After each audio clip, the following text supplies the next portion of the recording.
যে তাফসির রয়েছে। তো আমরা সূরা সফের তাফসির করব, আর যদি সময় হয় তাহলে সূরা জুমা, যেহেতু এই সূরাগুলি ছোট ছোট। তো সূরা সফ অবতীর্ণ হওয়ার পিছনে যে কারণ, সে কারণটা হলো তিনজন সাহাবী, আব্দুল্লাহ ইবনে সালাম রাদিয়াল্লাহু আনহু তিনি, এরপর আবু হুরায়রা রাদিয়াল্লাহু আনহু তিনি, এবং সেই সাথে আব্দুল্লাহ ইবনে আব্বাস রাদিয়াল্লাহু আনহু, তারা বলেছেন যে রাসূল সাল্লাল্লাহু আলাইহি ওয়াসাল্লামের কাছে আমরা জানতে চেয়েছিলাম আইয়ুল আমালি আহাব ইলাল্লাহি আযজা ওয়া জাল্লা, আল্লাহ তাআলার নিকট কোন আমলটা প্রিয়।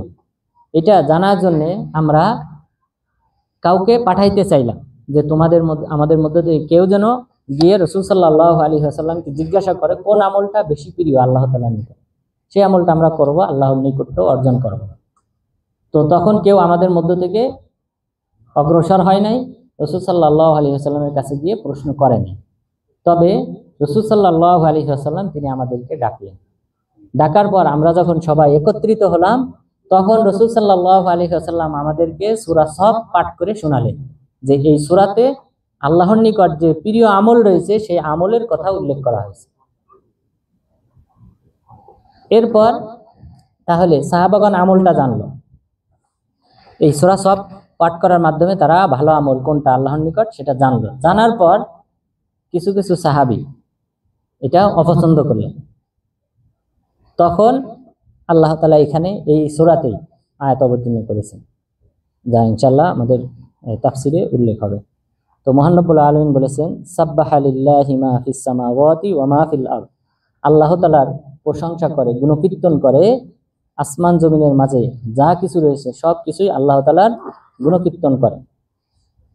ওয়া হুয়াল আজিজুল হাকিম, তিনি পরাক্রমশালী এবং তিনি হলেন প্রজ্ঞাময়। ইয়া আইয়ুহাল্লাযীনা আমানু লিমা তাকুলুন মা লা তাফআলুন, হে মুমিনগণ তোমরা কেন সে কথা বলো যে কথা তোমরা আমল করো না। খেয়াল করবেন আমাদের ওই আগের হাদিসের সাথে সম্পৃক্ত, তোমরা কেন সে কথা বলো যে কথা তোমরা আমল করো না। কাবুরা মাকতান ইনদাল্লাহি আন তাকুলু মা লা তাফআলুন, আল্লাহ তাআলার নিকট বড়ই ঘৃণিত বিষয়, বড়ই রাগের বিষয়, ক্রোধান্বিত বিষয় যে তোমরা এমন কথা বলবে যা আমলে বাস্তবায়ন করবে না। আমলে বাস্তবায়ন করবে না অথচ বলবে মুখে বলবে, এটাই হলো আল্লাহ তাআলার নিকট সবচেয়ে ঘৃণিত বস্তু। এরপর আল্লাহ তাআলা কোন আমলটা প্রিয় সেই আমলটা উল্লেখ করেছেন। ইন্নাল্লাহা ইউহিব্বুল্লাযীনা ইউকাতিলুনা ফী সাবিলিহি সাফফান কাআন্নাহুম বুনিয়ানুম মারসুস, আল্লাহ তাআলা পছন্দ করেন তাদেরকে যারা আল্লাহর রাস্তায় জিহাদ করে সারিবদ্ধ হয়ে কাআন্নাহুম বুনিয়ানুম মারসুস, যেন তারা সীসা ঢালা প্রাচীরের মতো হয়ে পরস্পরের পাশাপাশি দাঁড়িয়ে যারা আল্লাহর রাস্তায় যুদ্ধ করে আল্লাহ তাআলা তাদেরকে ভালোবাসেন। তো তাহলে মূল কথা হলো যুদ্ধটা হলো আল্লাহ তাআলার নিকট সবচেয়ে প্রিয় আমল, কিন্তু যখন এই আমলটা আল্লাহ তাআলা জানিয়ে দিলেন, ফরজ করলেন, তখন সাহাবাদের মধ্যে অনেকেই জীবন বিলিয়ে দিতে হবে এটা অপছন্দ করলেন। তখন আল্লাহ তাআলা কিন্তু ওই প্রথম আয়াত অবতীর্ণ করলেন যে ইয়া আইয়ুহাল্লাযীনা আমানু লিমা তাকুলুন মা লা তাফআলুন, হে মুমিনগণ কেন তোমরা সে কথা বলো যে কথা তোমরা আমল করো না।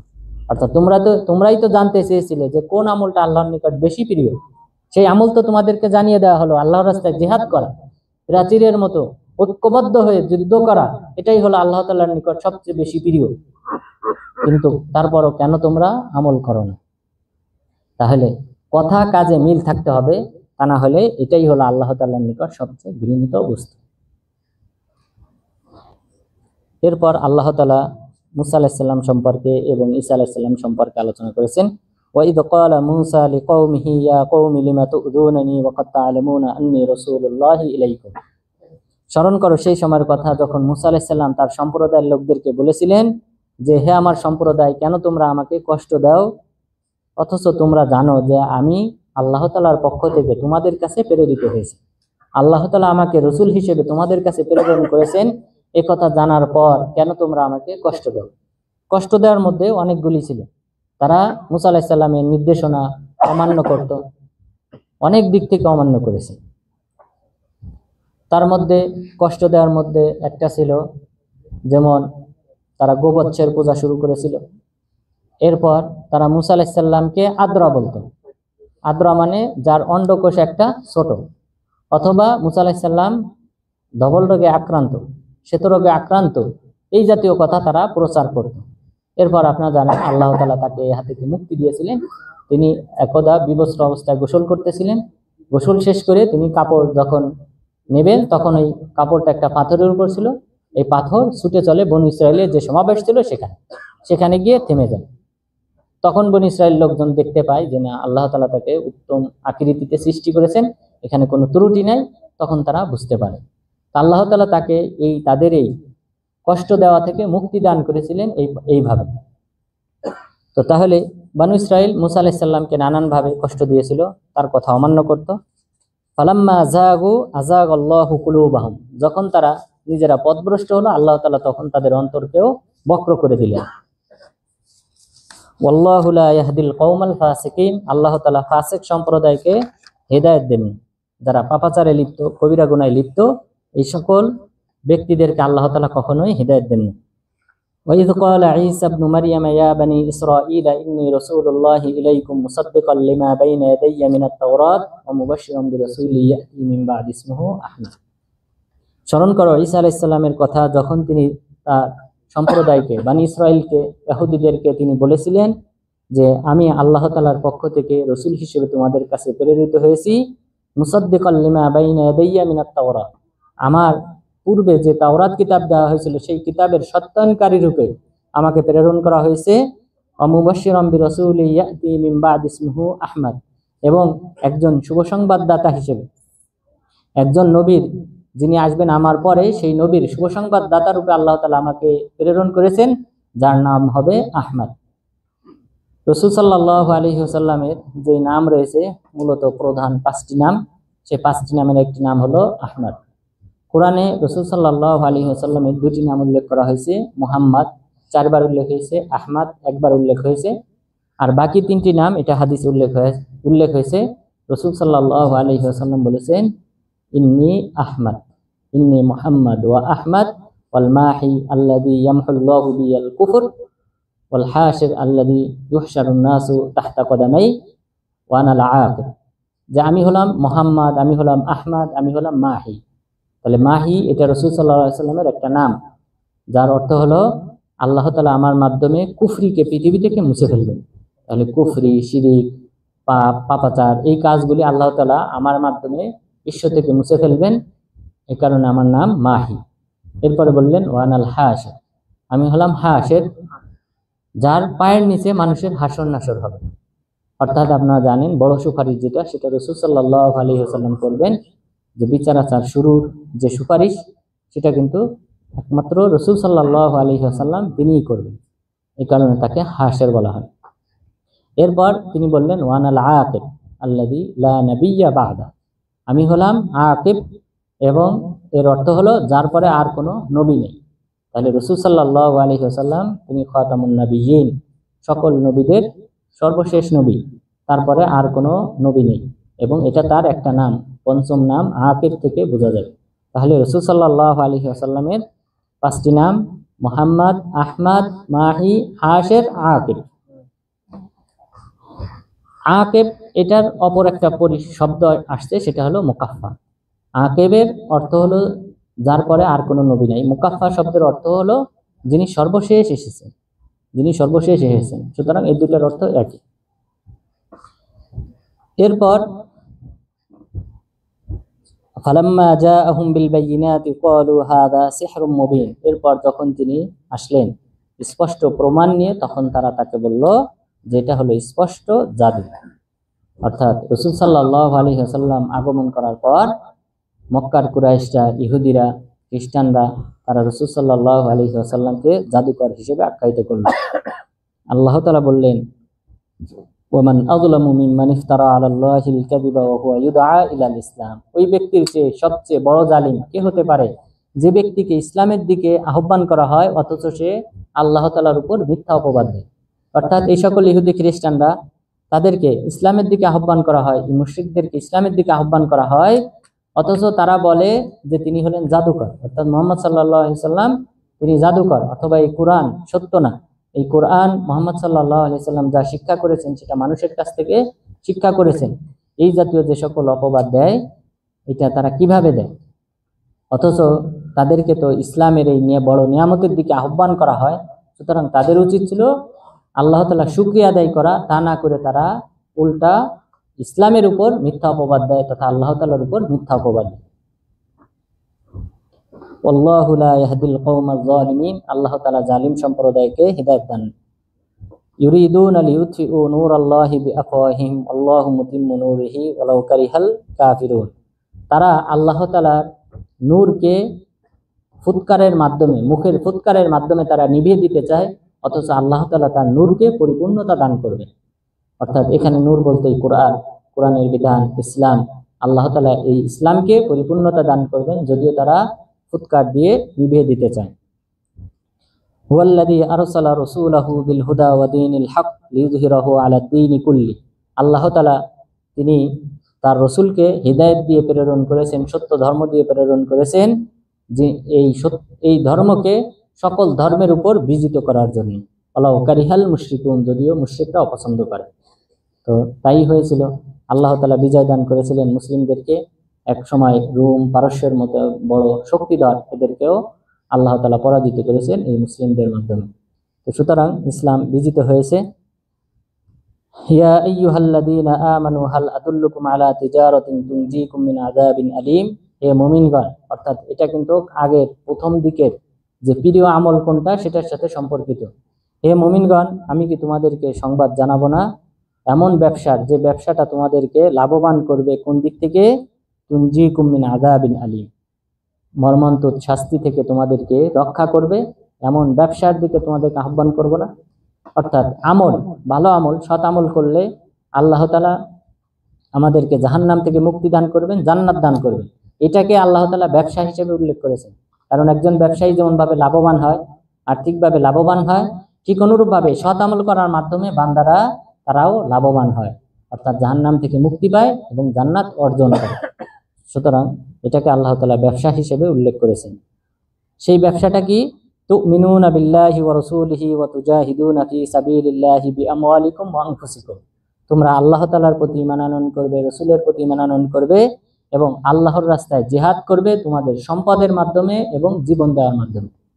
জীবন এবং সম্পদের মাধ্যমে তোমরা আল্লাহর রাস্তায় জিহাদ করবে, আল্লাহ এবং তার রাসূলের প্রতি ঈমান আনয়ন করবে। এটাই হলো সবচেয়ে লাভবানজনক একটা ব্যবসা। এছাড়াও রাসূল সাল্লাল্লাহু আলাইহি ওয়াসাল্লাম হাদিসে বলেছেন যে তুকাতিলুনাল মুশরিকিন বিআমওয়ালিকুম ওয়া আনফুসিকুম ওয়া আলসিনাতিকুম। তোমরা মুশরিকদের বিরুদ্ধে যুদ্ধ করবে তোমাদের সম্পদের মাধ্যমে, তোমাদের জীবনের মাধ্যমে এবং তোমাদের জবানের মাধ্যমে। অর্থাৎ মুশরিকদের বিরুদ্ধে প্রতিবাদ গড়ে তোলার মাধ্যমে, জবানের মাধ্যমে, এরপর নিজেদের সম্পদ এবং জীবন বিলিয়ে দেওয়ার মাধ্যমে তোমরা জিহাদ করবে। এখানে দুইটা বিষয়ের কথা বলা হয়েছে, সম্পদ এবং জীবন। এখানে কিন্তু সম্পদের কথা আগে বলা হয়েছে, কারণ সম্পদ ব্যয় করার মাধ্যমে কিন্তু প্রস্তুত গ্রহণ করতে হয়। কাফেরদের সাথে জীবন বিলিয়ে দেওয়ার পূর্বে আপনাকে অস্ত্র শস্ত্রে সজ্জিত হতে হবে, প্রস্তুত গ্রহণ করতে হবে। তো সুতরাং প্রস্তুত গ্রহণের ক্ষেত্রে কিন্তু অর্থ ব্যয় করতে হবে। এই কারণে সম্পদের কথা কিন্তু আগে উল্লেখ করা হয়েছে। এরপর জীবন, যুদ্ধের ময়দানে তখন অস্ত্র নিয়ে প্রস্তুতি নেওয়ার পর যুদ্ধের ময়দানে সেখানে যদি জীবন বিলিয়ে দিতে হয় তাহলে সেটা দিতে হবে। তো এটাকে আল্লাহ তাআলা একটা বড় ব্যবসার সাথে তুলনা করেছেন, যেহেতু ব্যবসায়ীরা লাভবান হয়, এই সৎ আমল করার মাধ্যমেও ব্যক্তিগণ তারাও লাভবান হয়। এছাড়াও আল্লাহ তাআলা বলেছেন যালিকুম খায়রুল লাকুম ইন কুনতুম তা'লামুন। এই ব্যবসাটা তথা আল্লাহর রাস্তায় জিহাদ করাটা, ঈমান আনয়ন করাটা, এটা হলো উত্তম যদি তোমরা জানতে। এর প্রতিদান কি হবে? ইয়াগফির লাকুম যুনুবাকুম ওয়া ইউদখিলকুম জান্নাতিন তাজরি মিন তাহতিহাল আনহার। বিনিময়ে আল্লাহ তাআলা তোমাদের পাপসমূহ ক্ষমা করে দেবেন, তোমাদেরকে জান্নাতে প্রবেশ করাবেন যার তলদেশ দিয়ে নহর প্রবাহিত হবে। ওয়া মাসাকিনা তাইয়্যিবাতান ফি জান্নাতি আদন। এরপর বসবাস করার জান্নাতে তথা আদন নামক জান্নাতে, সেখানে আল্লাহ তাআলা তোমাদেরকে উত্তম আবাসস্থল দান করবেন, উত্তম প্রাসাদ দান করবেন। তাহলে এটা হলো প্রতিদান, যে আল্লাহ তাআলা পাপ সমূহ ক্ষমা করবেন, জান্নাতে প্রবেশ করাবেন, যার তলদেশ দিয়ে নদী নহর প্রবাহিত থাকবে, আর এই জান্নাতে অসংখ্য প্রাসাদ থাকবে। অর্থাৎ বিভিন্ন আমলের কারণে কিন্তু এই প্রাসাদগুলি আল্লাহ তাআলা তৈরি করবেন। যার আমল যত বেশি হবে, পরিশুদ্ধ হবে, সেই অনুযায়ী আল্লাহ তাআলা তার জন্য জান্নাতে গুরফা তথা প্রাসাদ তৈরি করবেন। যালিকাল ফাউজুল আযীম, এটাই হলো মহা সাফল্য। এছাড়াও আরো প্রতিদান রয়েছে, সেটা হলো ওয়া উখরা তুহিব্বুনাহা নাসরুম মিনাল্লাহি ওয়া ফাতহুন করিব। এছাড়াও আরো প্রতিদান রয়েছে যা তোমরা পছন্দ করো, সেটা হলো নিকটবর্তী বিজয় এবং সাহায্য। আল্লাহ তাআলার পক্ষ থেকে সাহায্য এবং নিকটবর্তী বিজয়, আসন্ন বিজয়, এটাও তোমরা অর্জন করতে পারো এবং এটাই তোমরা কিন্তু পছন্দ করো। অর্থাৎ শহীদ হয়ে যাও, এটার চেয়ে তোমরা কিন্তু পছন্দ করো যে আল্লাহ তাআলার পক্ষ থেকে সাহায্য, এটাই কিন্তু তোমরা বেশি পছন্দ করো। তো সেটাও আল্লাহ তাআলা তোমাদেরকে দান করবে। তো তাই হয়েছিল, রাসূল সাল্লাল্লাহু আলাইহি ওয়াসাল্লামকে মক্কা বিজয় দেওয়া হয়। মক্কা বিজয়ের পর আরব যতগুলি দল ছিল সকল গোত্রের লোকজন কিন্তু ইসলাম গ্রহণ করে। তো সুতরাং মক্কা বিজয়ের পর এরপর এখানে কিছু কিছু আলেমগণ, ইমাম কালবি রাহিমাহুল্লাহ তিনি বলেছেন, এটা দ্বারা উদ্দেশ্য হলো যে ফাতহুন করিব দ্বারা উদ্দেশ্য হলো রোম এবং পারস্য বিজয়। রোম এবং পারস্য, এটা আবু বকর রাদিয়াল্লাহু আনহুর যুগে শুরু হয়, ওমর রাদিয়াল্লাহু আনহু সমাপ্ত করেন। অর্থাৎ রোম পারস্যদেরকে আরব ভূখণ্ড থেকে তাদেরকে বিতাড়িত করতে সক্ষম হন। পারস্যদের সম্পূর্ণ অঞ্চল মুসলিমদের করায়ত্ত হয়, আর রোমের সিরিয়া সহ এই অঞ্চলগুলি সব মুসলিমদের করায়ত্ত হয়। ওয়াবাশশিরিল মুমিনিন, আপনি মুমিনদেরকে শুভ সংবাদ দান করুন। ইয়া আইয়ুহাল্লাযীনা আমানু কুনু আনসারাল্লাহি কামা ক্বালা ঈসা ইবনু মারইয়াম লিল হাওয়ারিয়িন মান আনসারি ইলাল্লাহ। হে মুমিনগণ, তোমরা আল্লাহ তাআলার সাহায্যকারী হও, যেমন ভাবে ঈসা ইবনু মারইয়াম তিনি তার সাথীদেরকে বলেছিলেন যে তোমাদের মধ্যে কে আছে যে আল্লাহ তাআলাকে সাহায্য করবে, যে কে আছে আমাকে আল্লাহ তাআলার হাওয়ারিয়ুনা নাহনু আনসারুল্লাহ। তখন তার সাথীগণ, সাহাবাগণ, তারা বলেছিলেন আমরাই আল্লাহ তাআলার সাহায্যকারী। ফাআমানাত তাইফাতুম মিন বানি ইসরাঈল ওয়া কাফারাত তাইফা। তখন বানু ইসরাইলের মধ্য থেকে একদল ঈমান আনয়ন করেছিল, আরেক দল কুফরি করেছিল। একদল ঈমান আনয়ন করে এবং আরেক দল কুফরি করে। ফাআইয়াদনাল্লাযীনা আমানু আলা আদুবিহিম ফাআসবাহু যাহিরিন। এরপর আমি সাহায্য করেছিলাম যারা ঈমান আনয়নকারী তাদেরকে তাদের শত্রুদের বিরুদ্ধে, ফলে ফাআসবাহু যাহিরিন, তারা বিজয়ী হলো। তো এই বিষয়টা যে ঈসা আলাইহিস সালাম তিনি তার সাথীদেরকে বলেছিলেন তোমাদের মধ্যে কে আছে আমাকে সাহায্য করবে, তো রাসূল সাল্লাল্লাহু আলাইহি ওয়াসাল্লাম তিনিও এমনটা করেছিলেন। তিনিও মক্কি জীবনে তিনি হজের মৌসুমে সেখানে যে 5টি বাজার ছিল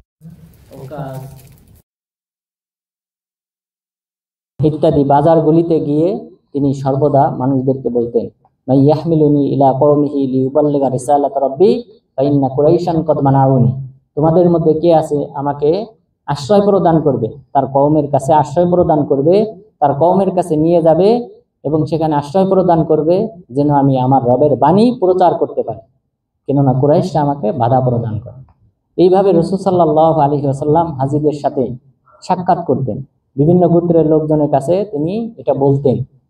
বিভিন্ন লোকজন আশ্বাস দিত, কিন্তু চূড়ান্তভাবে এই আশ্বাসটা তিনি পেয়েছিলেন এই মদিনাবাসীর কাছ থেকে। মদিনা থেকে আউস এবং খাজরাজ গোত্রের এই ব্যক্তিগণ তারা সর্বপ্রথম বাইয়াতুল আকাবাতে প্রথম 12 জন তারা কি করেন, বায়াত করেন। 12 জন তারা প্রতিজ্ঞাবদ্ধ হন যে আল্লাহ রাসূল আপনাকে আমরা সাহায্য করব এবং মদিনায় আপনি যদি আসেন আমরা আপনাকে নিরাপত্তা দেব। পরের বছর 70 জন তারা পাহাড়ের পাদদেশে গভীর রাতে তারা রাসূল সাল্লাল্লাহু আলাইহি ওয়াসাল্লামের হাতে বায়াত করেন। বায়াত করার পর আশ্বস্ত করেন যে আল্লাহ রাসূল আপনি আমাদের মাঝে যদি আসেন আমরা আপনাকে নিরাপত্তা দেব এবং আপনার পাশে থাকব। এরপর থেকে রাসূল সাল্লাল্লাহু আলাইহি ওয়াসাল্লাম সাহাবাদেরকে মদিনাতে হিজরত করার নির্দেশ দেন। মদিনাতে হিজরত করতে শুরু করেন সাহাবাগণ এবং মুসাব বিন উমাইর তিনি প্রথম হিজরত করেন। এরপর ওমর ইবনুল খাত্তাব অন্যান্যরা আসেন, আসার পর দাওয়াতি কাজ করেন এবং প্রতিটি ঘরে ঘরে মুসলিম তৈরি হয়। এরপর রাসূল সাল্লাল্লাহু আলাইহি ওয়াসাল্লাম এই সাহাবাদের দেওয়া প্রতিশ্রুতি অনুযায়ী, আর ওই বৈঠকে আব্বাস রাদিয়াল্লাহু আনহু তিনিও ছিলেন, তিনি ইসলাম গ্রহণ করেছিলেন কিন্তু গোপন রেখেছিলেন। তো তিনি নিশ্চিত হওয়ার জন্য যে আসলে মদিনাবাসী তারা নিরাপত্তা দিতে পারবে কিনা, এই জন্য তিনিও উপস্থিত ছিলেন। এরপর যখন নিশ্চিত হন, তারপরে আল্লাহ তাআলা হিজরত করার অনুমতি দেন, এরপর তিনি মদিনায় হিজরত করেন। সুতরাং কতাদা রাহিমাহুল্লাহ তিনি বলেছেন যে ঈসা আলাইহিস সালাম যে আহ্বানটা করেছিলেন তার সাহাবাদের কাছে, সেই আহ্বান রাসূল সাল্লাল্লাহু আলাইহি ওয়াসাল্লাম করেছিলেন এবং তিনি পেয়েছিলেন। এই কারণে আল্লাহ তাআলা অসংখ্য আয়াত এই আনসার এবং মুহাজির সাহাবাদের ব্যাপারে আল্লাহ তাআলা অবতীর্ণ করেছেন। তাহলে এই সূরাতে আমরা যে কয়েকটি বিষয় জানতে পারলাম, যে তার মধ্যে অন্যতম হলো যে সাহাবাদের একটা বড় একটা আগ্রহ ছিল ভালো আমল জানা সম্পর্কে, আল্লাহ তাআলার নিকট কোন আমলটা বেশি প্রিয়। আল্লাহ তাআলা সেটা বললেন যে সবচেয়ে বেশি প্রিয় হলো জিহাদ। আপনি যদি জিহাদের কথা চিন্তা করেন, জিহাদটা কেন ফরজ করা হয়েছে? ইসলামের প্রসারের জন্য জিহাদ ফরজ করা হয়েছে। যে কাফেররা বাধা হয়ে দাঁড়ায় ইসলাম প্রচারে, সেই শক্তিকে ভাঙ্গার জন্য জিহাদকে ফরজ করা হয়েছে। আপনি যদি কল্পনা করেন, আমরা বাংলাদেশিরা ৬,০০০ কিলোমিটার দূরে, এখান থেকে মদিনা থেকে ৬,০০০ কিলোমিটার দূরে থাকা সত্ত্বেও আমাদের সেই সব অঞ্চলে কিভাবে ইসলাম পৌঁছেছে। এখানে সিন্ধ যেটা পাকিস্তানে বর্তমানে, সেখানে হাজ্জাজ বিন ইউসুফের সময়ে ৯৪ হিজরিতে সেখানে কি হয়, মুসলিমদের আক্রমণ হয়, সেখানে রাজা দাহিরের বিরুদ্ধে আক্রমণ হয়, মুসলিমদের জয় হয়।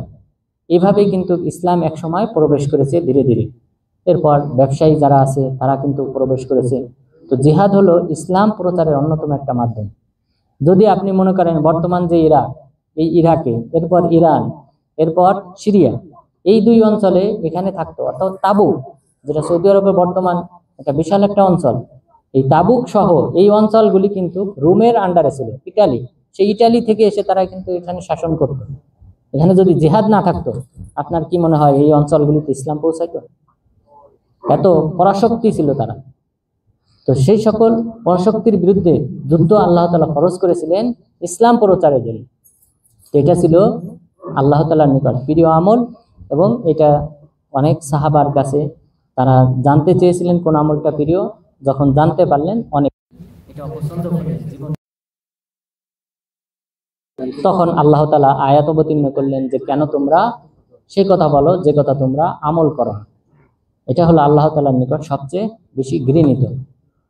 তো সুতরাং আল্লাহ তাআলা যেন আমাদেরকে আল্লাহ তাআলার এই দ্বীনকে প্রসারের জন্য যদি জিহাদ করতে হয়, আল্লাহ তাআলা যেন আমাদেরকে সেই তৌফিক দান করেন। আমিন। আকুলু কাউলি হাযা ওয়াস্তাগফিরুল্লাহ লি ওয়া লাকুম ওয়া লিসাইরিল মুসলিমিন।